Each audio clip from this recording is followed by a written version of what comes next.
Avant de commencer l'histoire, dites-nous d'où vous nous regardez en laissant un commentaire ci-dessous. Si vous aimez cette vidéo de Soulful Narrative, n'oubliez pas de liker et de vous abonner. Passez une merveilleuse journée. Bonne lecture à tous. Un millionnaire a divorcé d'elle, la traitant de stérile. 5 ans plus tard, il l'a invitée à la baby shower de sa nouvelle femme. Mais elle est arrivée avec des quadruplés et un secret qui a brisé sa vie. Certaines femmes ne naissent pas stériles. Elles sont simplement plantées dans une terre trop empoisonnée pour leur permettre de s'épanouir. On dit qu'on peut entendre son cœur se briser si l'on écoute assez attentivement. Laura écoutait depuis ce qui lui semblait une éternité. Allongée, éveillée, dans un lit trop grand pour une personne, mais occupée par deux. S'efforçant d'entendre autre chose que sa propre respiration et l'absence du contact de son mari.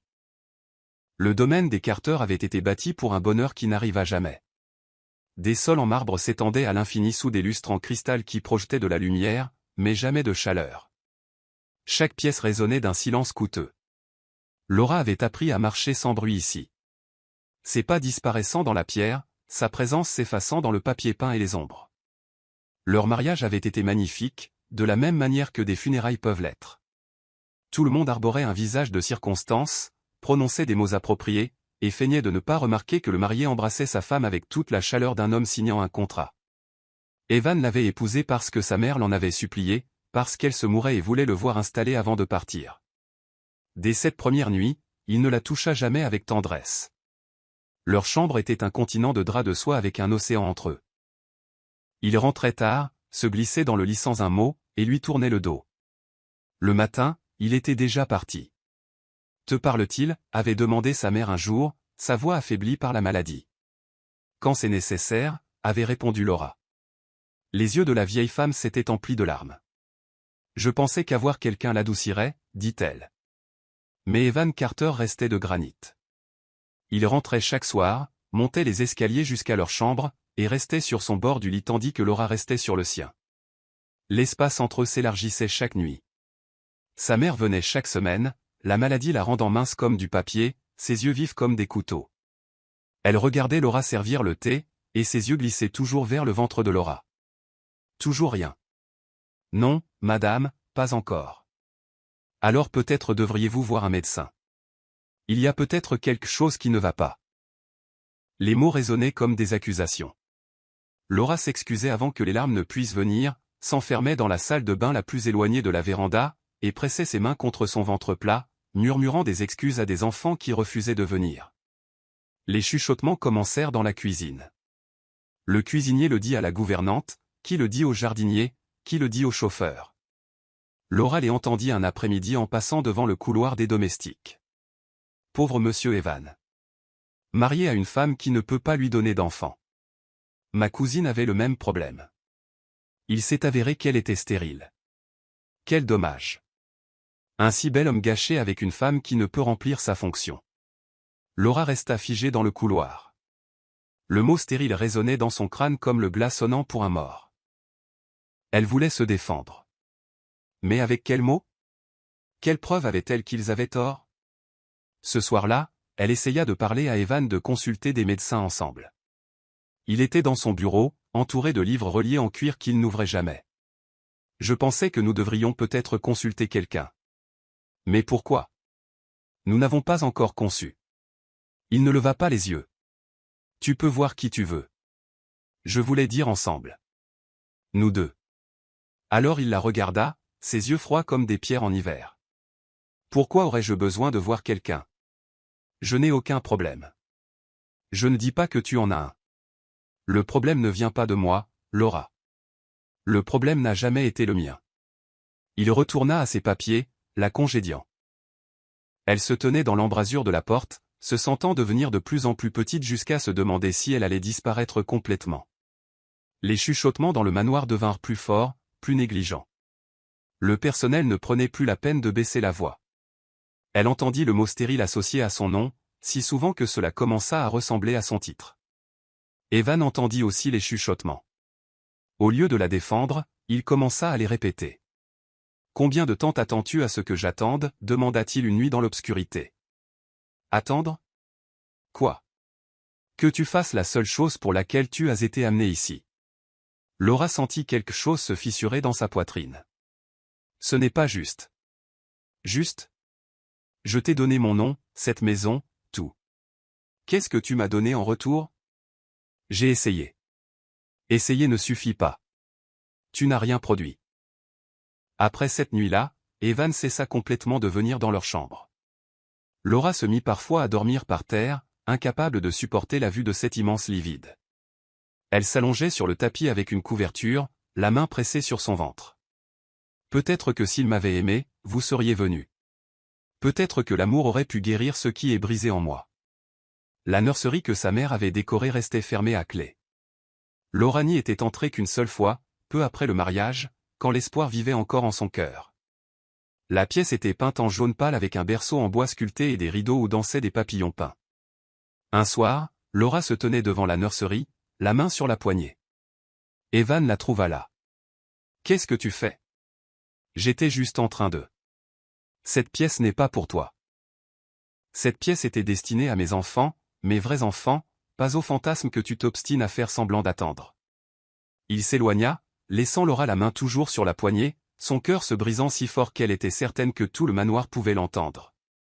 Cette nuit-là, allongée sur le sol de la chambre d'amis, Laura pressa ses deux mains sur son ventre et murmura une dernière prière.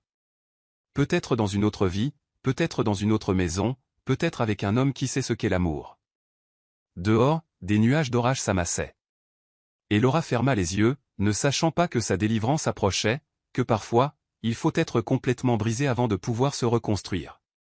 Chapitre 2, les mots les plus cruels. Le matin où la mère d'Evan Carter mourut, Laura pleura seule pendant que son mari passait des appels dans son bureau, sa voix stable et sans émotion alors qu'il organisait les funérailles. Lors de la cérémonie, Evan se tenait à côté de Laura sans la toucher, 1 kilomètre d'espace entre leurs épaules, et elle comprit qu'avec le départ de sa mère, elle avait perdu sa dernière défenseur dans cette maison froide. Après l'enterrement, tout s'assombrit. Evan ne lui parlait que lorsque c'était nécessaire, ses phrases courtes et tranchantes comme des coups de couteau.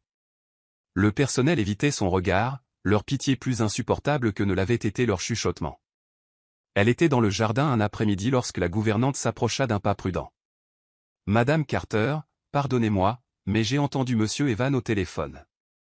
Il parlait avec son avocat de divorce. » Les roses devinrent floues devant les yeux de Laura. Elle savait que cela allait arriver, mais l'entendre à voix haute le rendait réel. Ce soir-là, Evan rentra plus tôt que d'habitude. Elle l'entendit appeler son nom avec une intonation qui lui serra l'estomac d'effroi.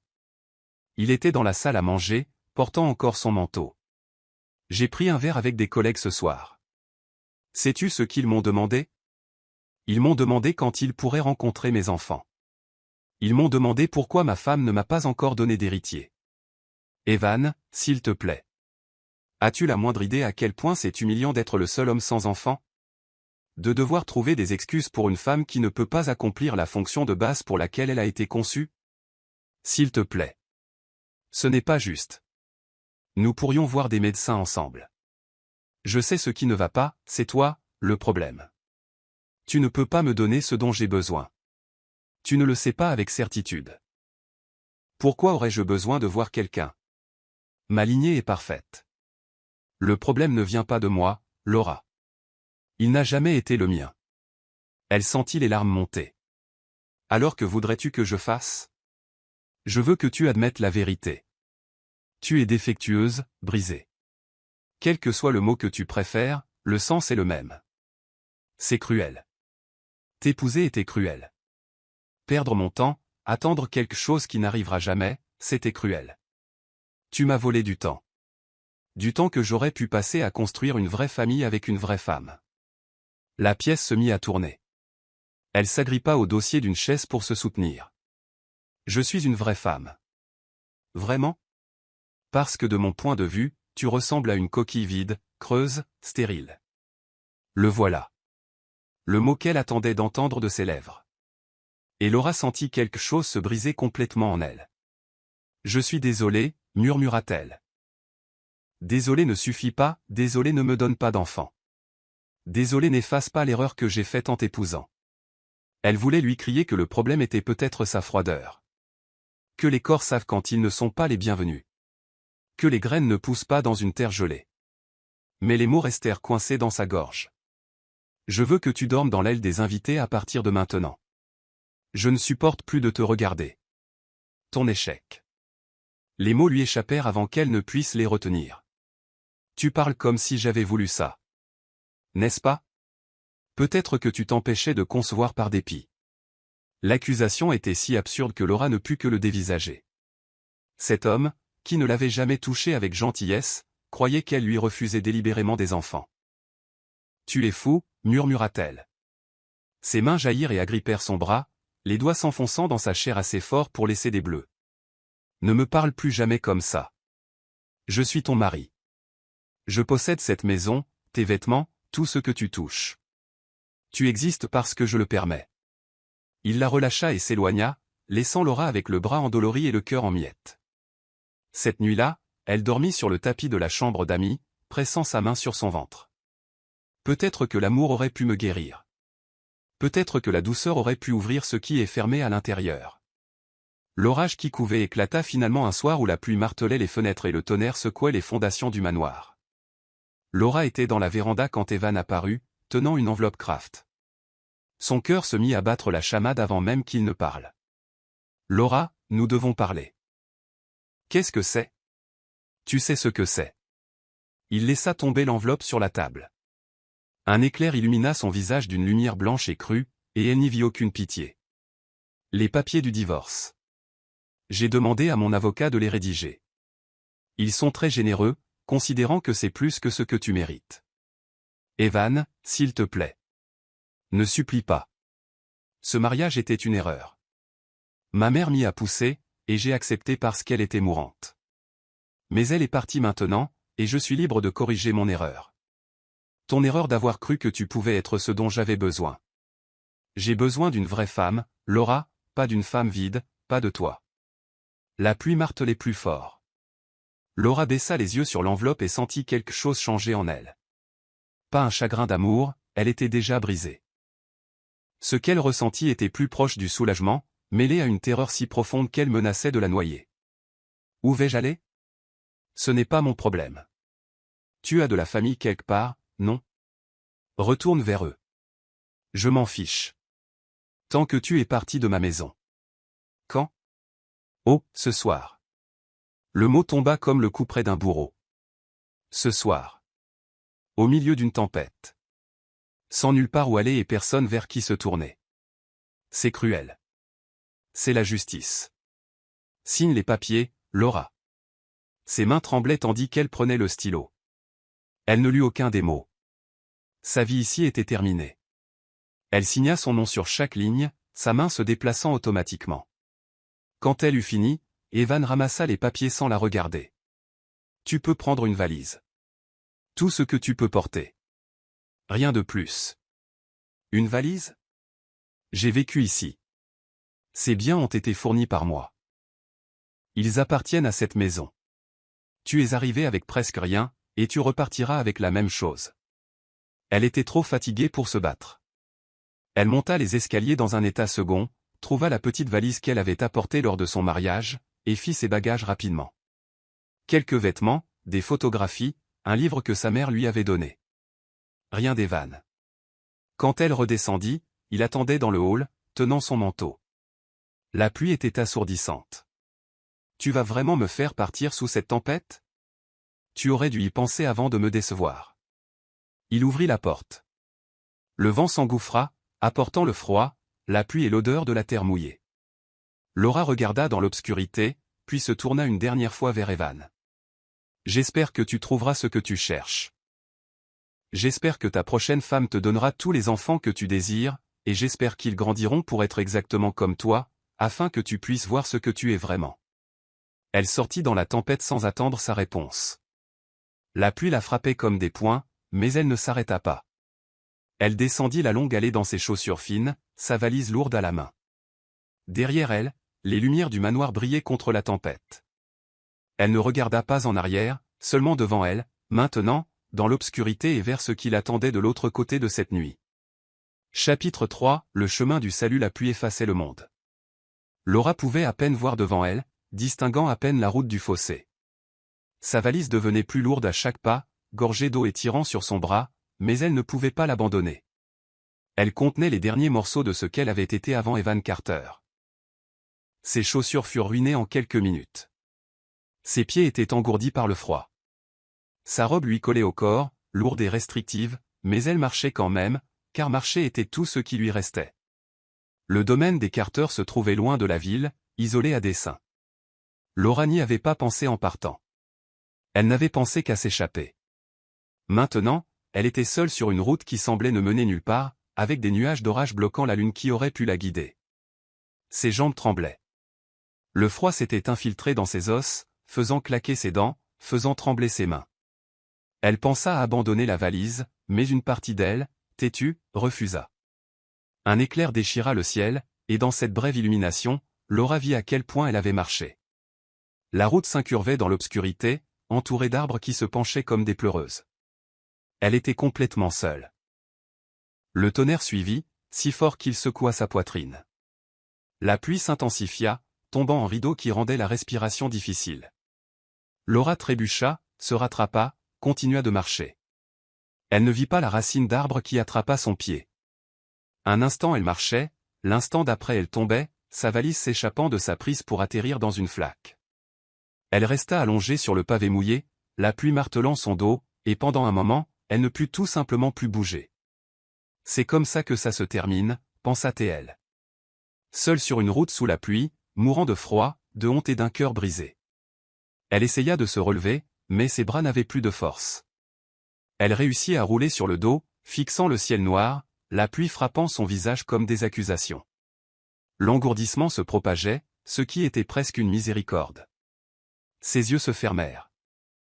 Quelque part, au loin, elle entendit un son qui aurait pu être le tonnerre, ou autre chose. Elle n'avait pas l'énergie de s'en soucier. Le son devint plus fort. Pas le tonnerre. Quelque chose de mécanique qui se rapprochait. Les yeux de Laura s'entr'ouvrirent, mais elle ne pouvait pas faire le point. Des phares percèrent la tempête. Elle entendit des freins crisser, une portière de voiture claquer, des pas courir dans les flaques. « Oh mon Dieu, vous êtes blessé ?» Une voix d'homme, profonde et paniquée. Des mains touchant son visage, douce et chaude malgré la pluie. « Vous m'entendez ? Que s'est-il passé ?» Elle réussit à secouer la tête. Pas heurté, juste brisé, juste jeté dehors. « Je vais vous soulever. Je dois vous sortir de cette tempête. » Elle se sentit soulevée, sentit des bras forts glisser sous elle, se sentit blottie contre une large poitrine qui sentait le bois et quelque chose de doux. Il la portait à travers la pluie. « Vous êtes en sécurité maintenant, promit-il. Vous êtes en sécurité. » L'obscurité l'attira, plus profondément cette fois, et elle s'y abandonna avec quelque chose qui ressemblait presque à du soulagement. Quand elle se réveilla, elle avait chaud. C'était la première chose qu'elle remarqua, la chaleur. Elle avait oublié ce que c'était. Elle était enveloppée dans des couvertures douces qui sentaient la lavande, allongée sur quelque chose de confortable. La deuxième chose qu'elle remarqua fut la lumière, non pas la lumière crue des lustres, mais une lumière matinale plus douce, plus tendre, filtrant à travers des rideaux. Et en dessous, l'odeur des fleurs et du pain frais. Elle essaya de s'asseoir, mais chaque muscle lui faisait mal. Doucement, n'essayez pas de bouger trop vite. Une femme se tenait dans l'embrasure de la porte, tenant un plateau avec une tasse fumante. Elle était plus âgée, avec des yeux bienveillants et des mains qui semblaient avoir beaucoup travaillé. « Qui êtes-vous ? » ? « Je m'appelle Clara. Je suis la sœur de Tom. C'est lui qui vous a amené ici hier soir, à moitié noyé et gelé. » Les souvenirs revinrent par fragments. La tempête, la route, la chute, les phares, la voix d'un homme promettant qu'elle était en sécurité. Tom vous a trouvé sur la route 9 pendant cette terrible tempête. Je suis infirmière, alors je vous ai examiné. Rien de cassé, Dieu merci. Mais vous étiez en hypothermie et épuisé. Votre corps avait besoin de repos. Laura baissa les yeux et réalisa qu'elle portait des vêtements qui n'étaient pas les siens. Une chemise de nuit en coton doux, propre et simple, rien d'extravagant. Votre valise est dans le placard, toute sèche. Votre robe était fichue, j'en ai peur, mais j'ai mis quelques-uns de mes vêtements dans la commode. La gentillesse. Laura avait presque oublié ce que c'était. Les larmes vinrent avant qu'elle ne puisse les arrêter.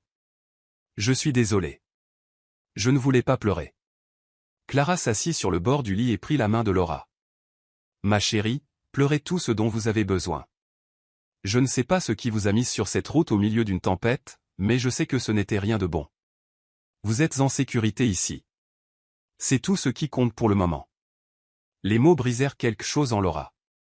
Elle pleura alors, comme elle ne s'était pas autorisée à le faire depuis si longtemps, de grands sanglots haletants qui secouaient tout son corps. Clara lui tint la main pendant tout ce temps, simplement présente.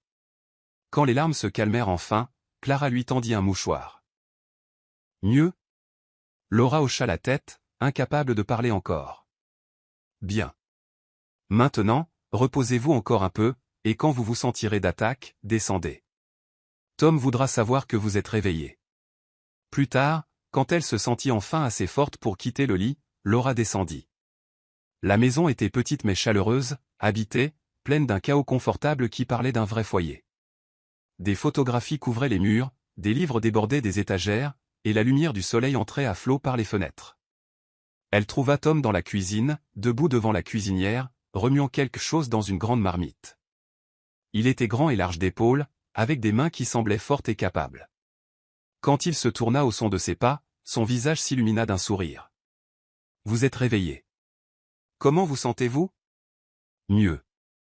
Merci pour tout. De m'avoir sauvé. Il balaya ses remerciements d'un geste de la main. N'importe qui aurait fait la même chose. Non, pas n'importe qui se serait arrêté. Pas n'importe qui s'en serait soucié. Leurs regards se croisèrent dans la cuisine, et quelque chose passa entre eux, une compréhension, la reconnaissance d'une douleur vue et reconnue.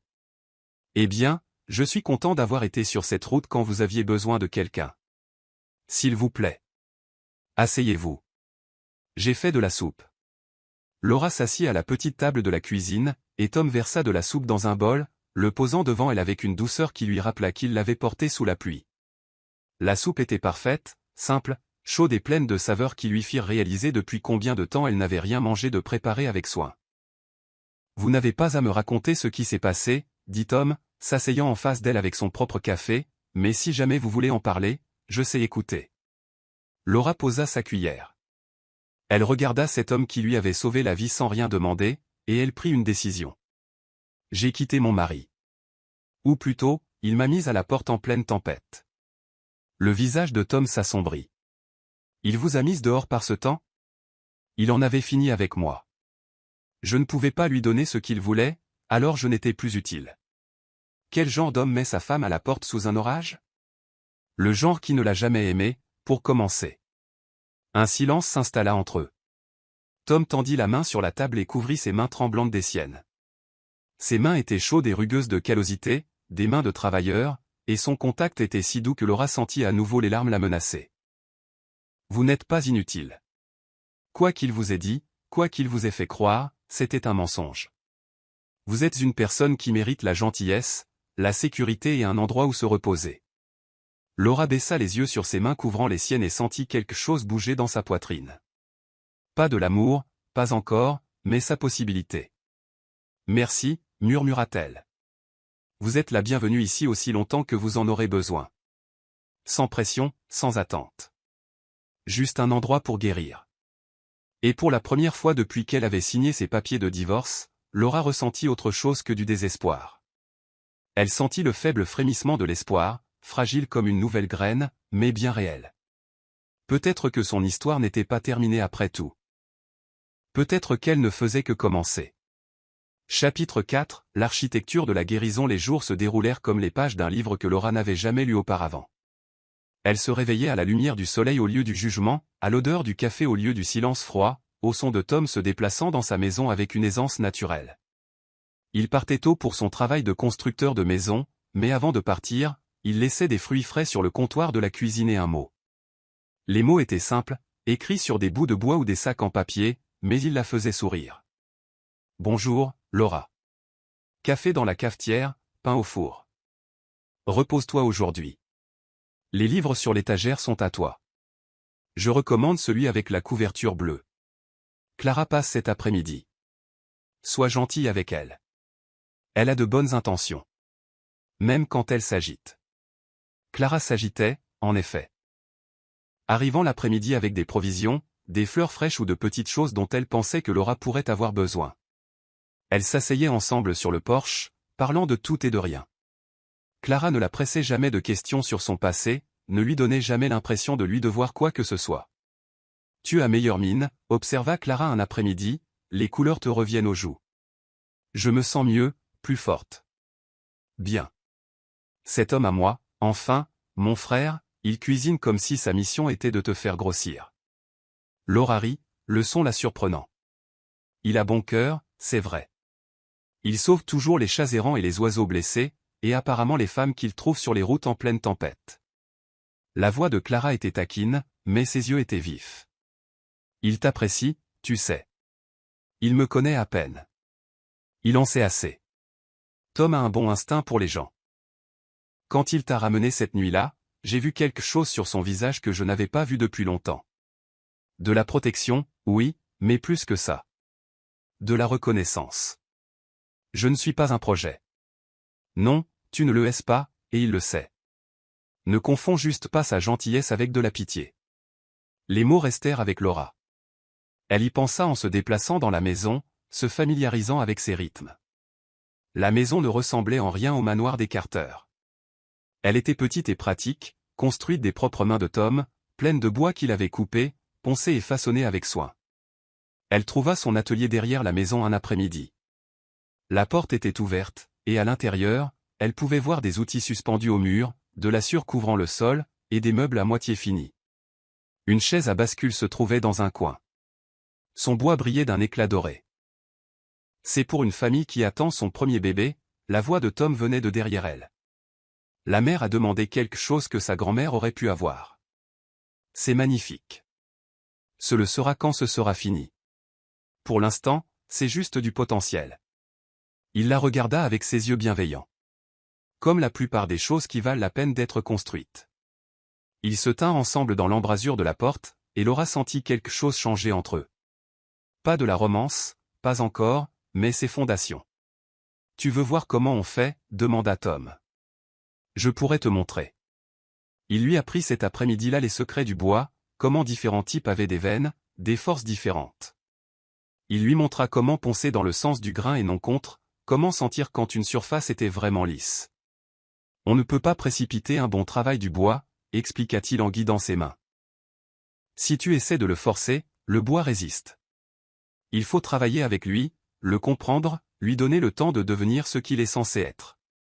C'est comme ça que tu abordes tout? Les maisons, les meubles, la vie? On ne peut pas forcer les choses à être ce qu'elles ne sont pas.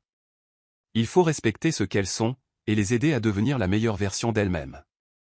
Laura pensa à Evan, à la façon dont il avait essayé de la forcer dans un moule auquel elle ne pourrait jamais correspondre. La philosophie de Tom était l'opposé. Au lieu de la force, il offrait la patience. Au lieu du jugement, il offrait la compréhension. « Et si c'est trop cassé pour être réparé ?» demanda-t-elle doucement. « Je ne crois pas que quoi que ce soit trop cassé. Parfois, les choses ont besoin d'être refaites en quelque chose de nouveau plutôt que d'être restaurées à ce qu'elles étaient.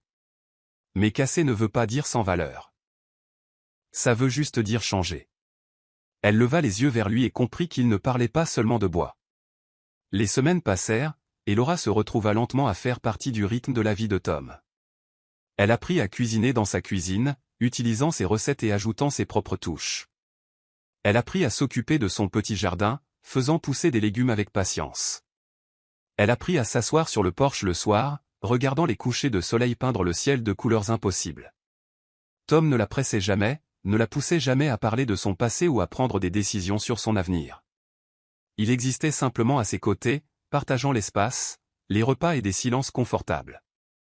Il rentrait du travail couvert de sueur, se lavait et la rejoignait pour le dîner, lui racontant des histoires sur les familles dont il construisait les maisons. Le couple de la rue Maple attend des jumeaux, dit-il un soir. Ils m'ont montré les photos de l'échographie. Il pleurait de joie.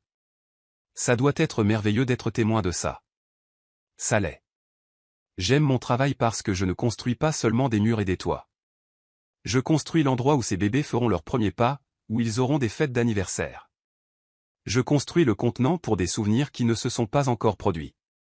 On dirait de la poésie. C'en est, juste écrite avec du bois et des clous au lieu de mots. Laura posa sa fourchette et le regarda à travers la table. Pourquoi fais-tu ça? Pourquoi es-tu si gentil avec moi? Tom resta silencieux un long moment. Quand j'étais plus jeune, j'ai traversé une période difficile. Quelqu'un m'a aidé quand j'en avais le plus besoin. Sans rien demander en retour. J'ai juré alors que si j'avais un jour la chance de faire la même chose pour quelqu'un d'autre, je le ferais. Quand je t'ai trouvé sur cette route, j'ai su que c'était ma chance.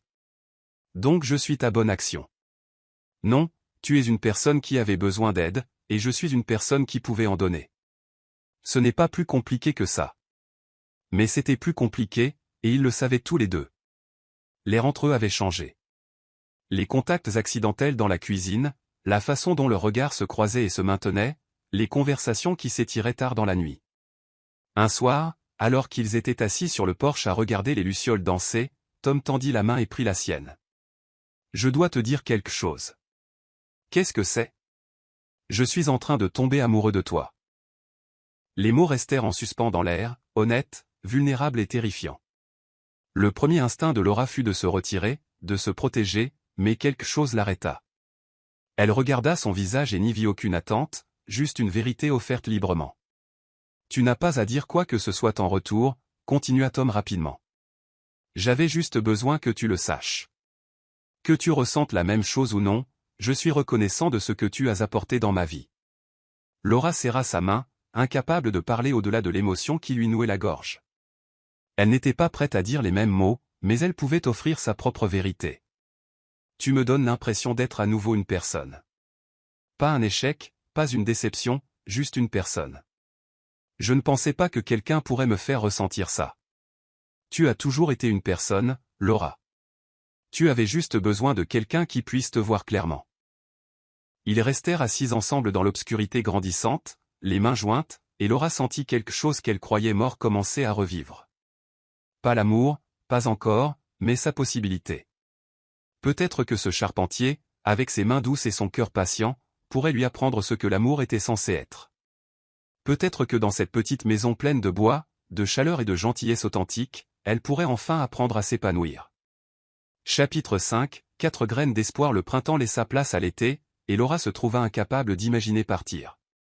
Non pas parce qu'elle n'avait nulle part où aller, mais parce qu'ici, dans cette petite maison, elle avait découvert quelque chose de précieux, elle-même.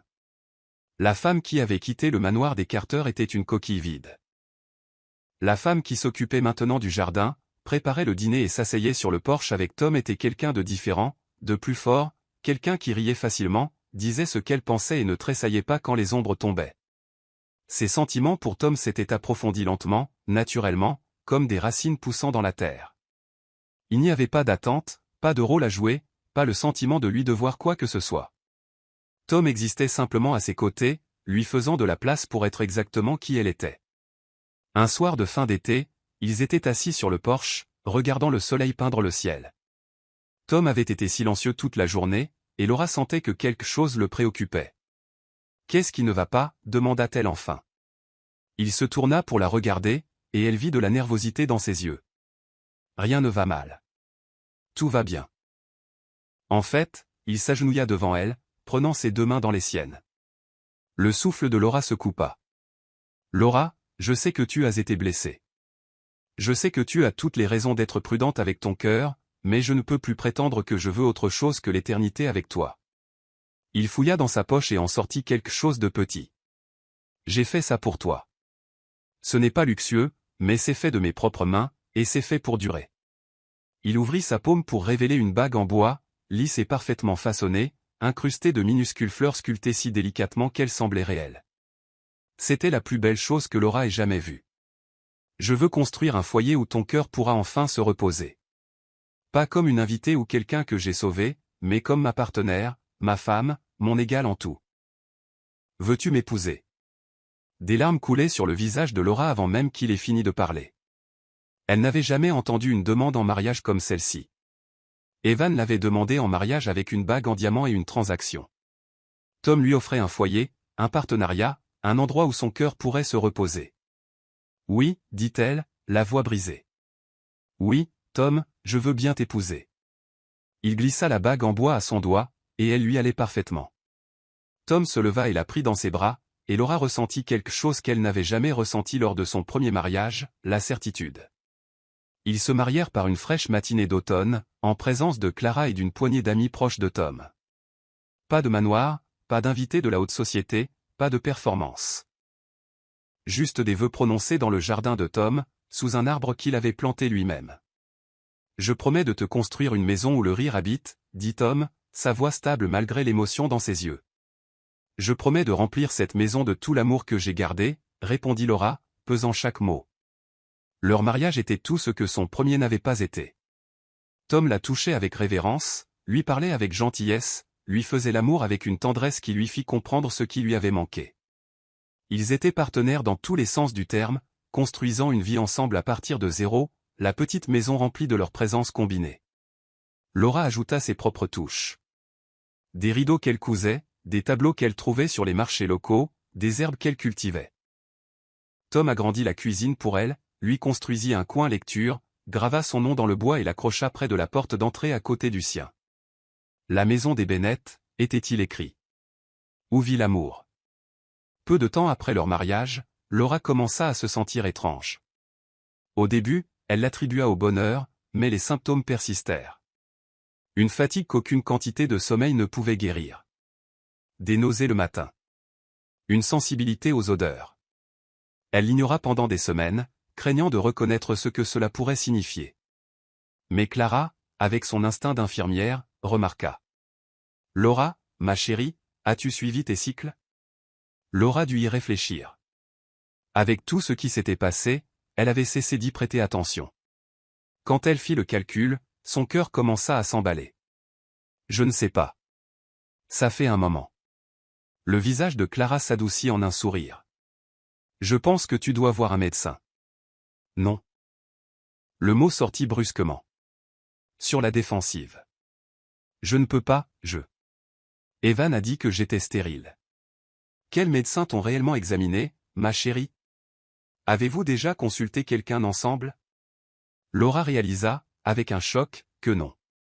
Evan avait insisté sur le fait que le problème venait d'elle, avait refusé de voir qui que ce soit ensemble, l'avait si complètement convaincue de sa défaillance qu'elle ne l'avait jamais remis en question. « Viens avec moi, » dit doucement Clara. Découvrons-le avec certitude. Le rendez-vous chez le médecin fut terrifiant. Laura était assise sur la table d'examen, Tom lui tenant la main, Clara se tenant à ses côtés pour la soutenir, et elle tremblait si fort qu'elle pouvait à peine respirer. Le médecin effectua des examens et envoya finalement Laura pour une échographie. Laura était allongée sur la table, Tom lui tenant toujours la main, fixant le plafond. La technicienne déplaça la sonde sur le ventre de Laura. Ses yeux se concentrèrent sur l'écran. Puis elle sourit. « Eh bien, vous êtes définitivement enceinte. » Laura ne pouvait plus respirer, ni penser, ni assimiler les mots. « De combien de temps ?» demanda Tom, la voix étranglée par l'émotion. « Laissez-moi prendre une meilleure mesure. » La technicienne déplaça à nouveau la sonde, cliquant sur des boutons. Puis elle s'arrêta. Son sourire s'élargit. « Oh, mon Dieu! Vous n'êtes pas enceinte d'un bébé, Madame Bennett. Vous êtes enceinte de 4. » La pièce se mit à tanguer. 4. 4 battements de cœur distincts. Des quadruplés. Extrêmement rares. Mais ils sont bien là. La technicienne tourna l'écran pour qu'il puisse voir 4 petites formes. 4 petits miracles. 4 cœurs qui battent. Laura éclata en sanglots. Tom pleurait aussi. Sa main pressée contre sa bouche. Ses yeux écarquillés d'émerveillement. Clara pleurait ouvertement dans un coin. 4 bébés, murmura Tom. Laura. Nous allons avoir 4 bébés. Ils rentrèrent chez eux dans un silence stupéfait. Quand ils arrivèrent enfin à la maison, ils s'assirent sur le canapé que Tom avait construit. Se serrant l'un contre l'autre et pleurant des larmes qui étaient à parts égales de joie et d'incrédulité. « Tu n'as jamais été stérile, » dit Tom, sa voix féroce. « Tu m'entends? Tu avais juste besoin d'être aimé d'abord. Ton corps le savait. Il savait que cet endroit n'était pas sûr. Que cet homme n'était pas digne. Que ses enfants méritaient mieux. » Laura pressa sa main sur son ventre, ne sentant encore rien. Mais sachant que sous sa peau, 4 petites vies grandissaient. 4 miracles qu'Evan Carter l'avait convaincu être impossibles. Et si je n'y arrive pas, murmura-t-elle. Tom lui releva le visage. Tu as survécu à un mariage sans amour. Tu as tout abandonné. Tu as failli mourir et tu as choisi de vivre quand même. Tu t'es reconstruite. Laura, tu es la personne la plus forte que j'ai jamais rencontrée. Et tu ne le feras pas seule. Je serai à tes côtés à chaque instant. Elle le crut. Pour la première fois de sa vie, elle crut complètement aux paroles qu'un homme lui disait. La grossesse fut difficile. Le corps de Laura lutta pour porter 4 bébés. Et il y eut des jours où la douleur lui fit se demander si elle survivrait. Mais Tom fut là à travers tout cela. Lui tenant la main lors des visites chez le médecin. Massa Ente son dos endolori. Parlant à son ventre.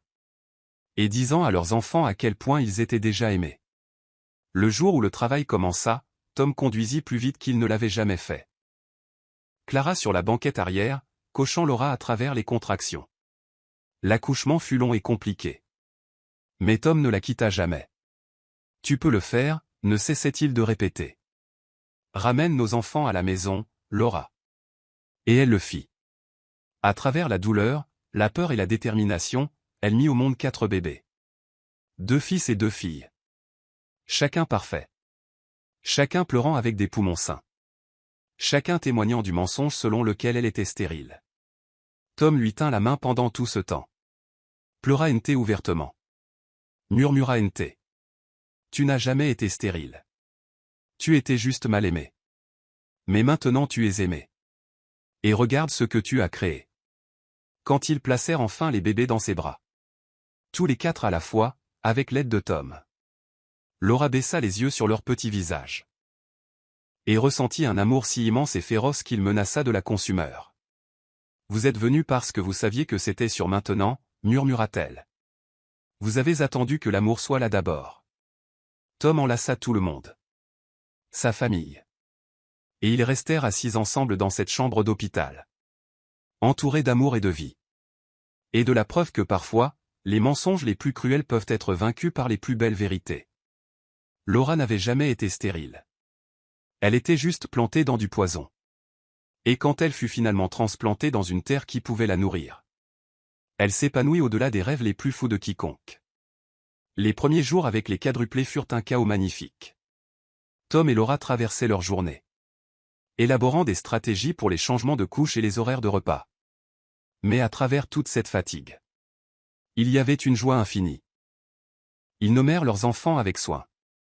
Jacob et Michael. Leur fils. Hope et Lily. Leur fille. Chaque nom était une prière solidifiée. Un rappel que ces enfants avaient été impossibles. Et pourtant, ils étaient là. Jacob avait les yeux de Tom. Et le menton déterminé de Laura. Michael était plus calme. Observant tout avec intensité. Hope se déplaçait dans le monde avec une aisance qui donnait l'impression que tout était sans effort. Lily était la battante. Pleurant le plus fort et aimant le plus fort.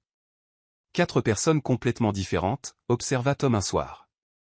Tenant Michael pendant que Laura allaitait Hope et que Lily jouait avec Jacob sur une couverture. Ils savent déjà qui ils sont, répondit Laura. Ils ont juste besoin de nous pour les aider à le devenir. Tom avait agrandi la maison pour accueillir leur famille grandissante. Ajoutant des pièces avec soin. Chaque planche était poncée. Chaque coin arrondi. Chaque fenêtre positionnée pour laisser entrer un maximum de lumière.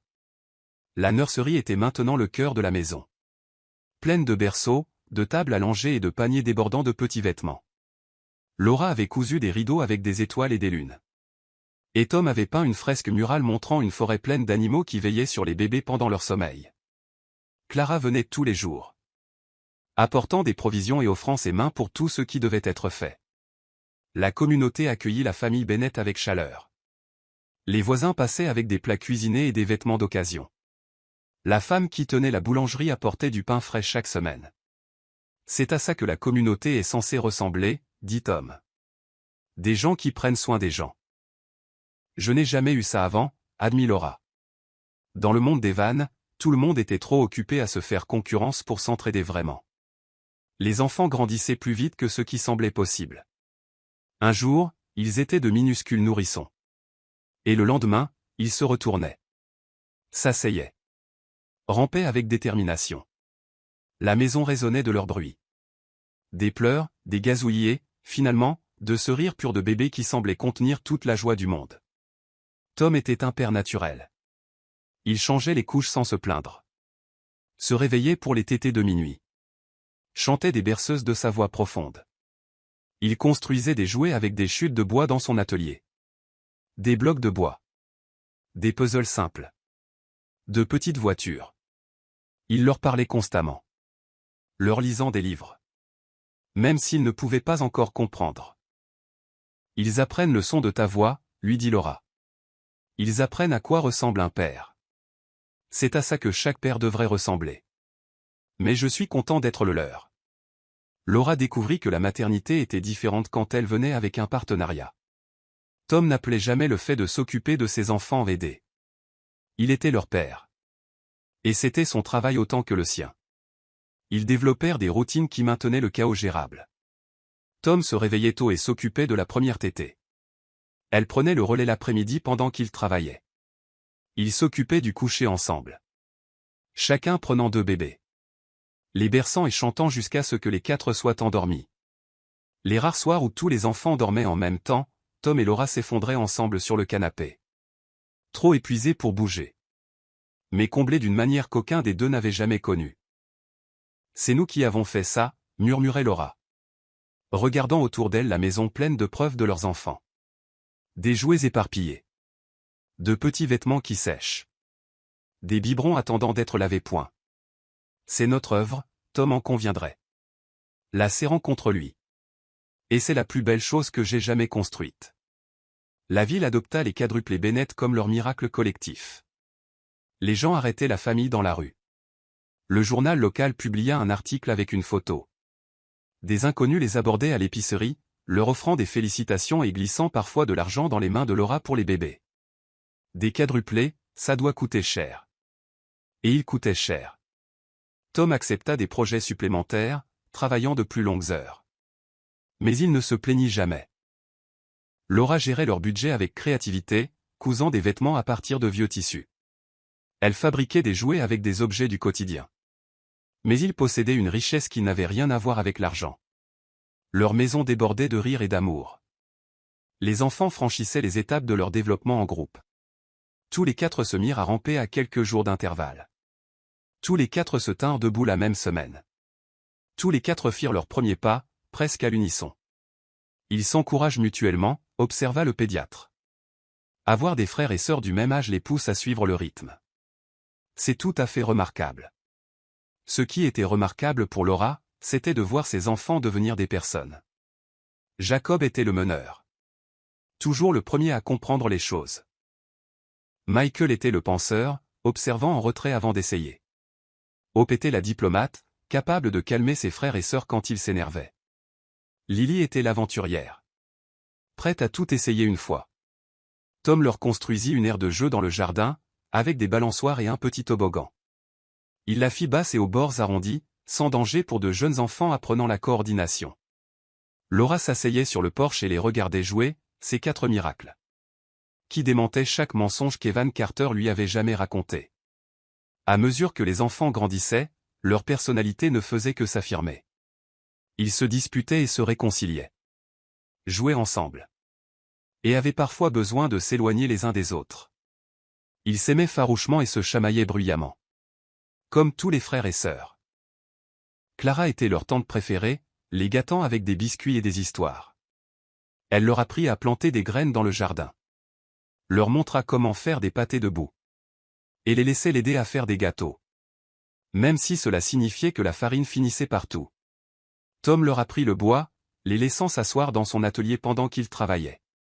Il leur donnait du papier de verre pour s'exercer, leur montrant comment quelque chose de rugueux pouvait devenir lisse avec de la patience.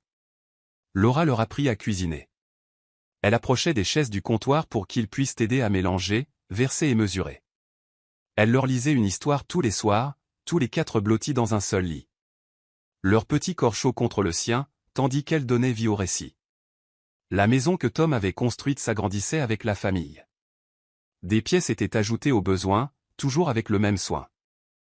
Une salle de jeu où les jouets pouvaient exploser. Un coin lecture avec des coussins et des étagères pleines de livres. Un coin bricolage où les enfants pouvaient créer des dégâts sans que Laura s'inquiète. Cette maison est vivante, dit Laura un soir, en regardant Tom aider les enfants à construire quelque chose avec des blocs. Elle respire avec nous. Elle grandit avec nous. C'est ce que les maisons sont censées faire. Elles sont censées être des êtres vivants. Pas des musées. Parfois, tard dans la nuit, après que les enfants se soient endormis, Laura se promenait dans la maison et touchait les murs que Tom avait construits, les meubles qu'il avait fabriqués. Elle se souvenait de la femme qu'elle avait été dans le manoir des Carter. Vide et blessée. Convaincue d'être irrémédiablement brisée. Cette femme-là ne reconnaîtrait pas celle que Laura était devenue. Cette Laura riait facilement et aimait farouchement. Et elle évoluait dans le monde avec une confiance née de la connaissance de sa propre valeur. Cette Laura avait des vergetures, des yeux fatigués et des mains abîmées par les tâches ménagères. Et elle n'avait jamais été aussi belle. Tu penses parfois à lui, lui demanda Tom une fois, tard dans la nuit. Ton ex-mari? Parfois. Pas souvent. Surtout, je me demande s'il sait ce qu'il a jeté. Sa perte est mon gain. Chaque jour, je suis reconnaissant qu'il ait été trop sot pour voir ce qu'il avait. Les enfants donnèrent un nouveau sens à chaque fête. Les premiers anniversaires devinrent des événements élaborés avec des gâteaux faits maison et toute la communauté invitée. Halloween signifiait 4 costumes coordonnés. Laura veillait tard pour les coudre. Noël se transforma en une production avec 4 chaussettes accrochées et 4 piles de cadeaux. Nous créons des souvenirs, disait Tom. En prenant des photos. Nous leur construisons une enfance digne d'être remémorée. Et c'est ce qu'ils faisaient. Les enfants grandiraient en sachant qu'ils étaient désirés, aimés, célébrés chaque jour. Ils grandiraient dans une maison construite par les mains de leur père et remplie de l'amour de leur mère. Laura les regardait jouer dans le jardin un après-midi. Tous les 4 couverts de terre et de rire. Et elle ressentit une paix si complète qu'elle lui en amena les larmes aux yeux.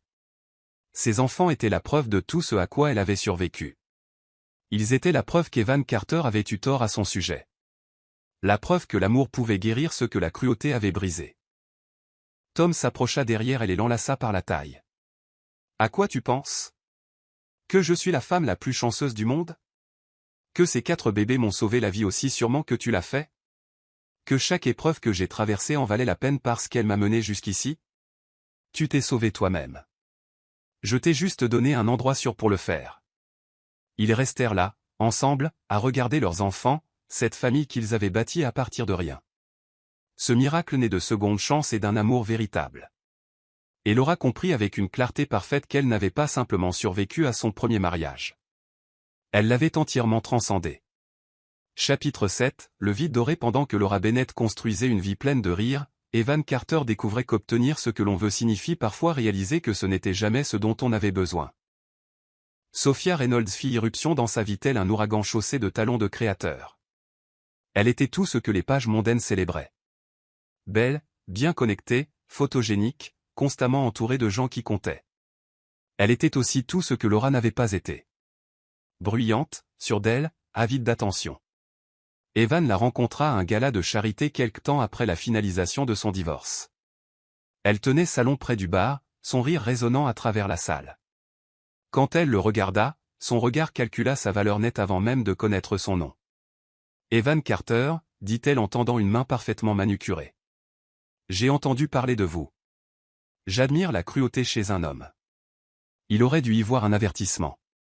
Au lieu de cela, il y entendit de la flatterie. Ils se marièrent rapidement. Des fiançailles éclairs qui ressemblaient plus à une transaction qu'à une romance. Sophia voulait le prestige du nom Carter et l'accès au manoir. Evan voulait une femme qui serait parfaite à son bras et lui donnerait les enfants. Que Laura n'avait pu lui donner. Aucun des deux n'obtint ce qu'il voulait. Sophia s'installa dans le domaine Carter comme une armée en conquête, redécorant immédiatement tout. Les tons neutres et de bon goût furent remplacés par des couleurs vives. L'élégance discrète fut noyée dans l'ostentation.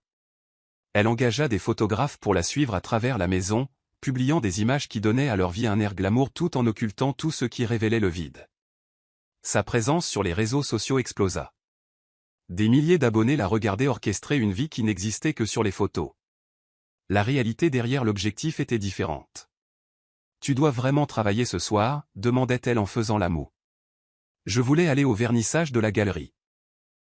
J'ai des obligations demain matin. Je ne peux pas rester dehors jusqu'à minuit. Tu es tellement ennuyeux. C'est pour ça que j'aurais dû épouser quelqu'un de plus excitant. Le commentaire fut lâché avec un rire. Mais Evan entendit la vérité sous-jacente. Sophia ne l'avait pas épousé pour l'excitation.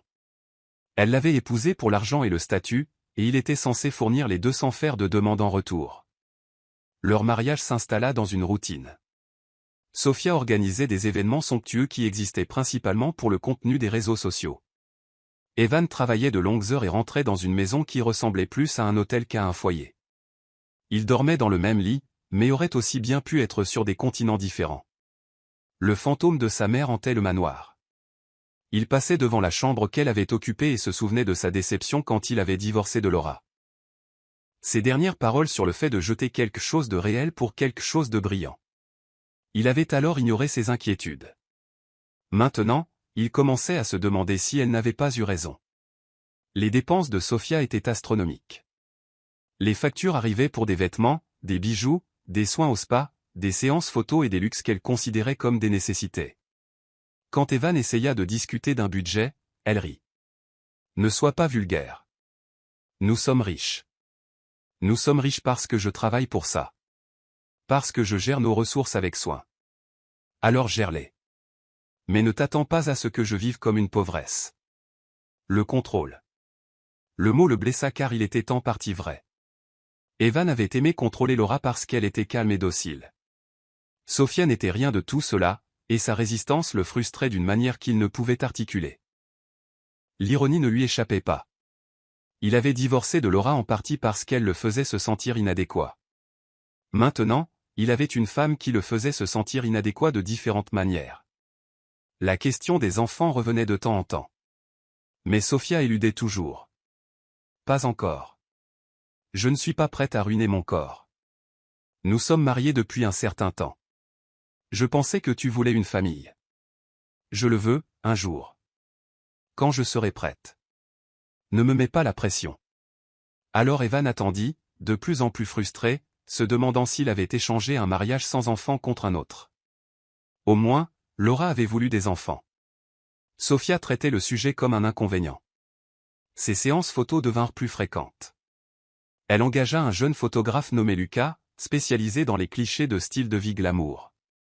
Evan rentra plusieurs fois et les trouva en pleine séance photo dans toute la maison. Sophia drapait sur les meubles pendant que Lucas cliquait. « Est-ce vraiment nécessaire ?» demanda Evan lors d'une séance.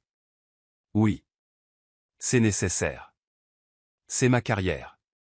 Ce n'est pas parce que tu ne comprends pas les réseaux sociaux que ce n'est pas important. » Lucas remballa rapidement son matériel, sentant la tension. Evan remarqua la façon dont les yeux de Sophia suivaient le photographe. La façon dont elle lui souriait différemment. Mais il rejeta cela comme de la paranoïa. Le manoir qui avait été autrefois trop calme était maintenant constamment rempli de bruit. Sophia organisait des fêtes pour des gens qu'elle connaissait à peine.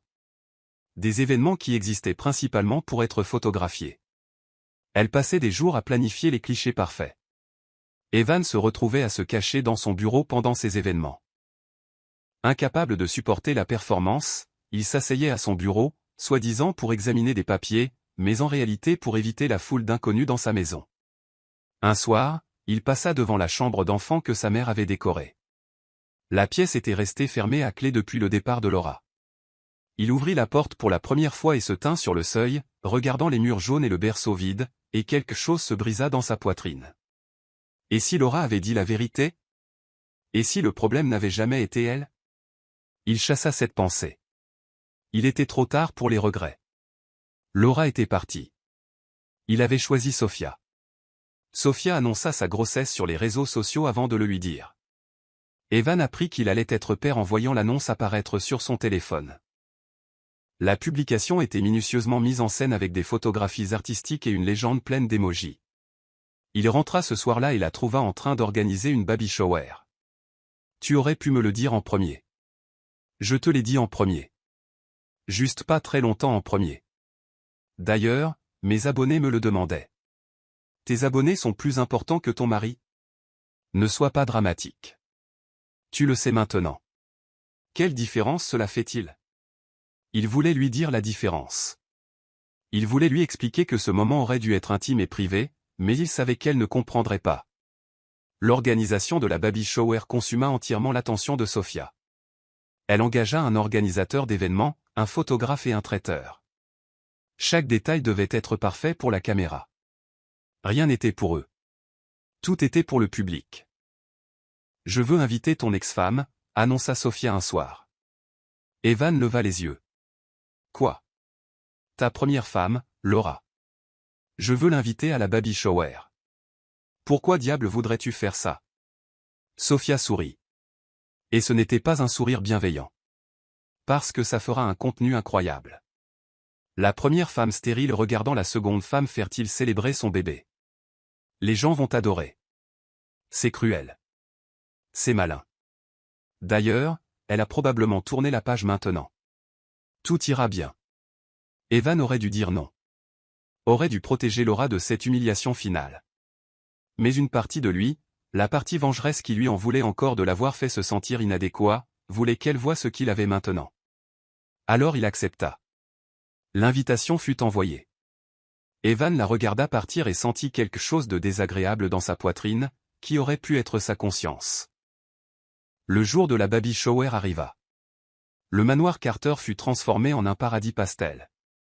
Décoré avec des arrangements somptueux qui existaient principalement pour être photographiés, les invités arrivèrent en tenue de créateurs, faisant la bise à Sofia et se positionnant pour les meilleurs angles de caméra. Evan se tenait à côté de sa femme, jouant le rôle du futur père fier, souriant pour les photographes tout en ne ressentant rien d'autre que du vide. Quand Laura franchit la porte, tout s'arrêta. Evan sentit l'air lui manquer. La femme qui se tenait dans son hall ne ressemblait presque en rien au fantôme aux yeux vides qui avait signé les papiers du divorce dans cette maison. Cette femme était radieuse, confiante, tenant les mains de 4 enfants qui la regardaient avec une adoration évidente. 4 enfants. La même femme qu'il avait qualifiée de stérile se tenait dans sa maison avec 4 enfants. Evan sursauta. L'impossibilité mathématique lui fit tourner la tête. Derrière elle se tenait un homme grand aux yeux bienveillants et aux mains de charpentier, et Evan comprit immédiatement que c'était son mari. C'était l'homme qui lui avait donné ce qu'Evan n'avait jamais pu lui donner. Le triomphe de Sofia se dégonfla instantanément. Son moment soigneusement mis en scène était éclipsé par l'apparition d'une femme qui n'avait besoin d'aucune mise en scène. Les autres invités commencèrent à murmurer, leurs yeux fixés sur les quadruplés. Evan regardait fixement Laura, les enfants, l'homme à ses côtés, et sentit toute sa vision du monde s'effondrer. Si elle pouvait avoir des enfants, si elle pouvait avoir 4 enfants, alors le problème n'avait jamais été elle, ce qui signifiait que c'était lui. La pensée était un poison se propageant dans ses veines. Tout ce qu'il avait cru pouvait être un mensonge. Il avait détruit son premier mariage, rejeté une femme qui ne le méritait pas, se convainquant qu'elle était brisée, alors que peut-être, le brisé, c'était lui depuis le début.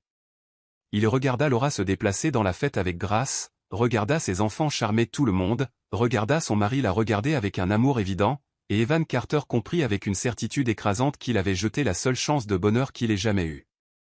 La main de Sofia sur son bras était crispée, ses ongles s'enfonçant dans sa peau. Elle souriait, mais ses yeux étaient furieux. Evan baissa les yeux vers sa femme, cette femme qu'il avait choisie pour remplacer Laura, et pour la première fois, il la vit vraiment, vit le calcul derrière chaque sourire, la performance derrière chaque geste, le vide derrière le glamour. Il avait épousé une belle coquille vide et avait appelé ça une amélioration. Il avait échangé la substance contre le brillant et s'était convaincu qu'il avait gagné. Mais en regardant Laura rire avec ses enfants, en regardant son mari la serrer contre lui avec une affection naturelle, Evan comprit enfin ce qu'il avait perdu, et cette prise de conscience allait le détruire. Chapitre 8, l'invitation qui a tout changé. Sofia Reynolds Carter passa des semaines à planifier sa baby shower comme les généraux planifient des invasions. Avec une attention méticuleuse et une certitude absolue de la victoire. Le thème était une élégante garden party avec des touches d'or et de rose poudrées. Elle engagea l'organisateur d'événements le plus cher, exigea des fleurs spécifiques importées par avion, et approuva personnellement chaque détail, pendant que son photographe documentait le processus. Ça va être l'événement de la saison, répétait-elle à Evan. Tous les gens qui comptent ont répondu présent. Oui, acquiesça Evan sans vraiment écouter. Sofia remarqua sa distraction et fronça les sourcils. Tu pourrais au moins faire semblant de t'y intéresser. C'est ton enfant que nous célébrons. Je m'y intéresse. Alors agis en conséquence.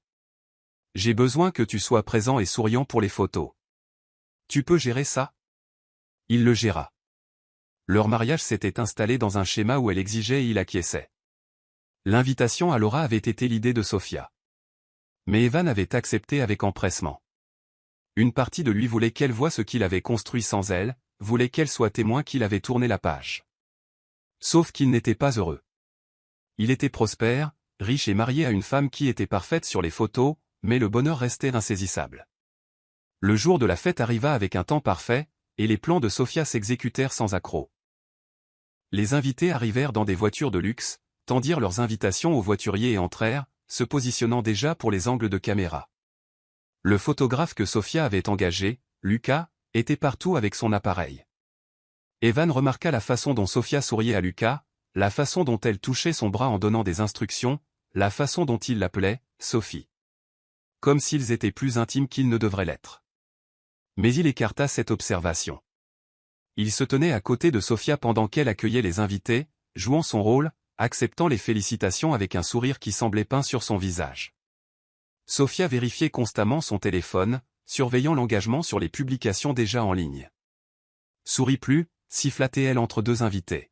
« On dirait que tu es à un enterrement. »« Désolé, je souris. »« Souris. » Comme si tu le pensais. Quand Laura franchit la porte, l'effet fut instantané.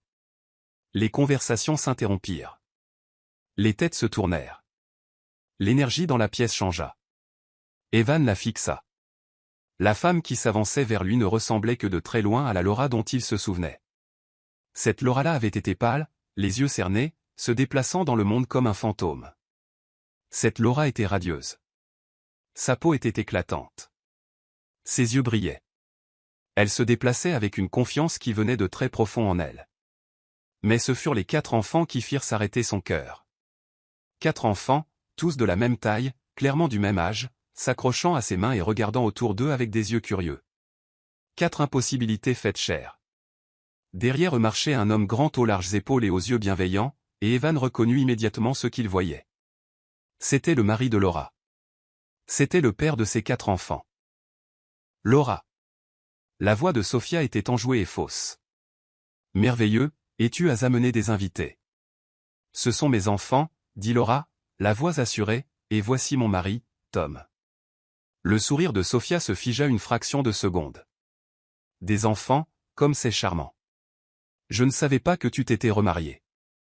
Et 4, quelle merveille. Les chuchotements commencèrent immédiatement.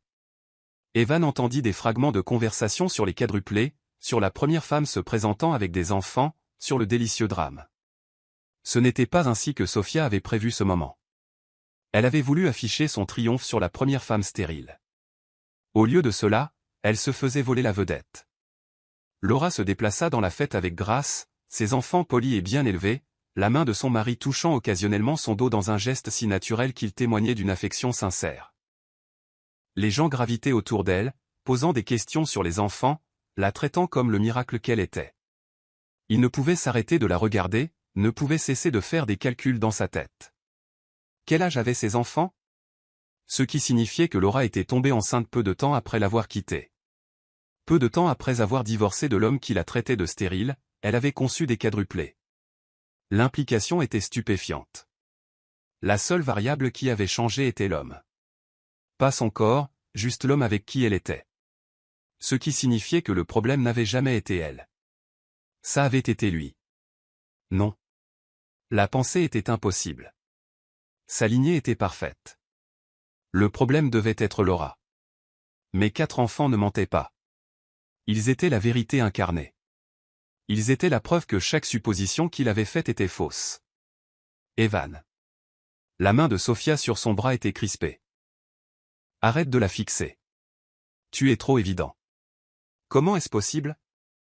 Comment quoi est possible? Elle s'est remariée et a eu des enfants. Arrête d'agir comme si c'était un miracle cosmique. Mais c'était un miracle. Ou, plus précisément, c'était la preuve que l'univers avait le sens de l'ironie. Il avait rejeté Laura pour son infertilité, et elle avait répondu en ayant des quadruplés. La gifle n'aurait pas pu être plus directe. La fête continua dans un flou. Sofia coupa le gâteau et posa pour des photos avec Evan en arrière-plan. Des jeux furent joués. Des cadeaux furent ouverts et filmés. Mais l'attention d'Evan revenait sans cesse à Laura et sa famille. Voilà à quoi ressemblait une famille. Pas une performance. Juste des gens qui prenaient sincèrement plaisir à être ensemble. Il n'avait jamais vu ça chez lui. Pas avec Sofia. Et certainement pas avec Laura quand ils étaient mariés. Mais en les regardant maintenant, il comprit que le facteur commun à ces deux relations ratées, c'était lui-même. Après la découpe du gâteau, Laura s'approcha de lui. Evan avait évité toute interaction directe. Mais il n'y avait plus d'échappatoire. « Bonjour, Evan. » Laura. Sa voix sortit rauque. « Tes enfants sont magnifiques. » « Merci. Ils sont ma plus grande joie. Je ne savais pas que tu t'étais remarié. Il y a beaucoup de choses que tu ne sais pas sur moi. Il y a beaucoup de choses que tu n'as jamais pris la peine d'apprendre. » Les mots furent prononcés sans méchanceté. Juste un constat, ce qui, d'une certaine manière, les rendit plus douloureux. Quel âge ont-ils? Ils devaient savoir. Je suis tombée enceinte peu après la finalisation de notre divorce. Tom et moi nous sommes mariés d'abord, bien sûr. Peu de temps après. Elle avait été avec lui pendant plus d'une saison et n'avait rien produit. Elle avait été avec ce Tom pendant une courte période et avait créé des quadruplés. Le calcul était accablant. Laura. Il ne savait pas comment finir. Tu n'as rien besoin de dire. Je ne suis pas venu ici pour te faire sentir mal. Sofia m'a invité et j'ai accepté parce que je voulais clore ce chapitre complètement. Mais comment as-tu? Je veux dire. Les médecins disaient. Quel médecin, Evan?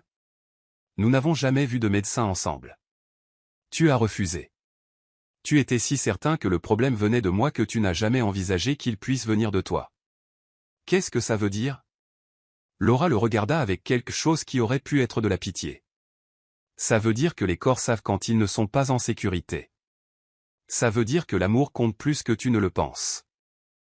Ça veut dire que peut-être je ne pouvais pas concevoir avec toi parce que mon corps comprenait que mettre des enfants au monde dans cette maison aurait été cruel pour eux. Les mots le frappèrent comme des coups physiques. Avant qu'il ne puisse répondre, une de ses filles tira sur sa main. « Maman, on peut rentrer maintenant? Cette maison est trop grande et froide. » Laura sourit à son enfant. « Bientôt, Lily. Bientôt. » Elle regarda Evan une dernière fois. « Félicitations pour ton bébé. J'espère que ce mariage est plus heureux que le nôtre. » Elle s'éloigna alors, rassemblant sa famille autour d'elle.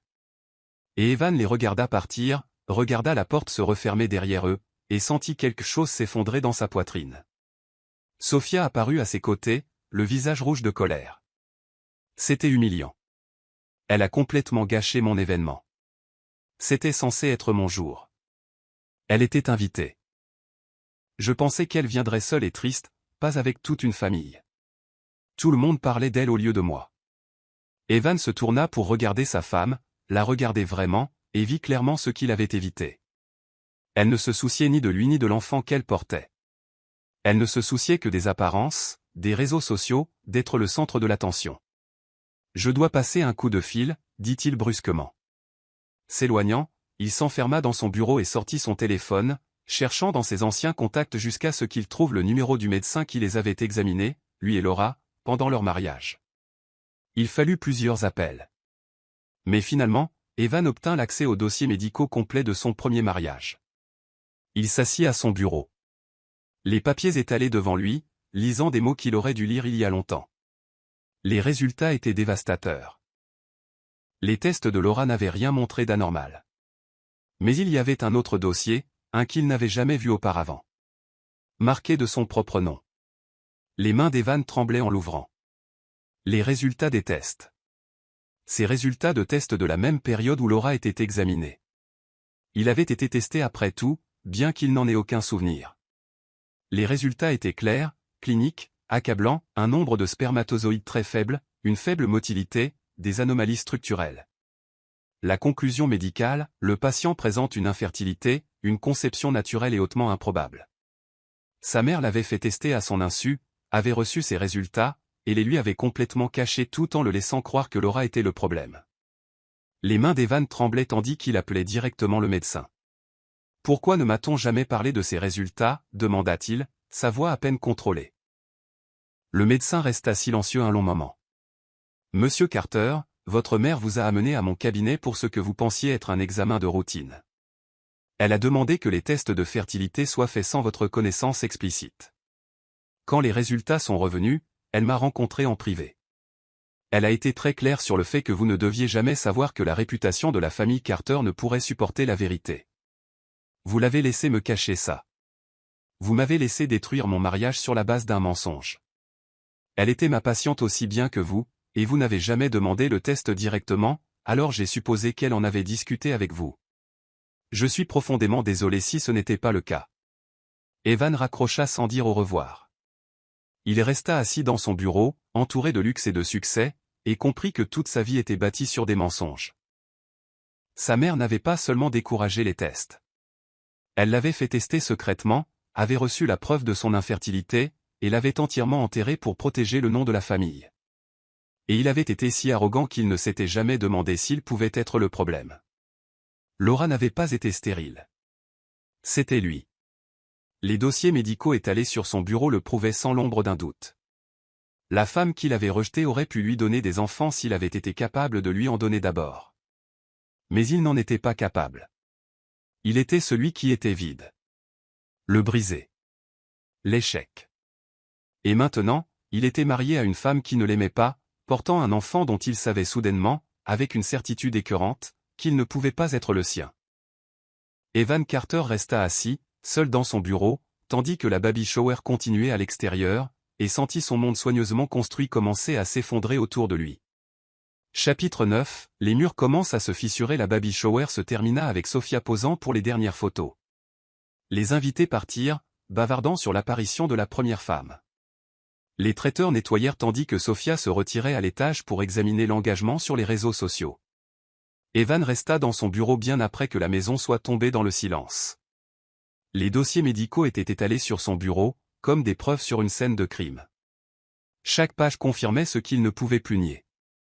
Il était stérile, l'avait été pendant son mariage avec Laura. La condition semblait permanente, ce qui soulevait une question qui lui tordait l'estomac. S'il ne pouvait pas avoir d'enfant, de qui Sophia portait-elle le bébé? Il voulait rejeter cette pensée comme paranoïaque, mais les pièces s'assemblaient. La réticence de Sophia à tomber enceinte pendant si longtemps, son annonce soudaine après avoir passé de plus en plus de temps avec Lucas, la façon dont elle l'avait dit à ses abonnés avant de le lui dire, la chronologie. Oh, il devenait fou. Sophia était superficielle et vaniteuse, mais elle ne serait pas si cruelle, n'est-ce pas? Il se souvint de la façon dont elle regardait Lucas, de la façon dont elle souriait quand le photographe était là. Les séances photos coûteuses qui semblaient nécessiter des heures seules. Les mains d'Evan se serrèrent en poing. Il devait savoir. À l'étage, Sophia était au lit avec son ordinateur portable. Examinant les photos. Elle leva à peine les yeux quand Evan entra. C'était un désastre. Ton ex-femme a complètement gâché mon événement. Il faut qu'on parle. Pas maintenant. J'essaie de décider quelle photo poster en premier. Sophia. Regarde-moi. Quelque chose dans sa voix la fit fermer son ordinateur portable et le regarder avec agacement. Quoi? Quand es-tu tombée enceinte? Exactement. Quelle sorte de question est-ce là? Une question simple. Quand? Je ne connais pas la date exacte. Pourquoi est-ce important? C'était le week-end où je suis parti? Son visage changea très légèrement. Mais assez pour qu'Evan le voie. Une lueur de culpabilité ou de peur? Je crois. Peut-être. Je ne suivais pas ça de près. Tu étais avec Lucas ce week-end-là? Il est passé faire une séance photo. Et alors, Evan? La voix d'Evan était dangereusement calme. Ce bébé est-il le mien?